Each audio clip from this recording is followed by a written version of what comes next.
Allora, partiamo da un dato di fatto, che tutte le iniziative che sono state fatte finora, marce, manifestazioni, sit-in, eccetera, purtroppo non hanno prodotto risultati, nel senso che il disastro sanitario va avanti e si approfondisce sempre di più.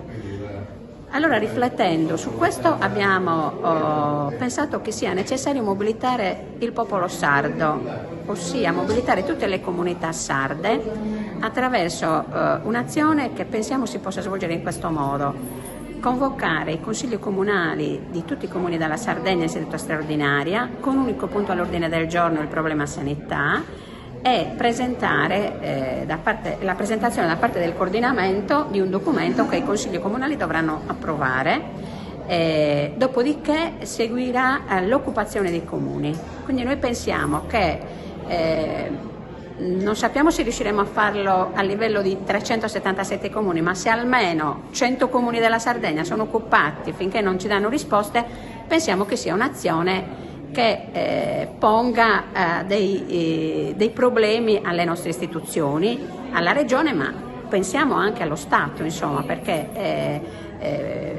occupare tanti comuni evidentemente esprime una situazione di gravissimo disagio che speriamo porti a dei risultati immediati, perché quello che stanno proponendo, riforma, PNRR che punta soprattutto alla costruzione di strutture, quando invece il punto critico è l'assenza di medici, cioè, non l'assenza, sto esagerando, la scarsità di medici, chiaramente farà riflettere. Un altro punto molto importante è il discorso del numero chiuso a medicina, che ha portato all'attuale scarsità, appunto.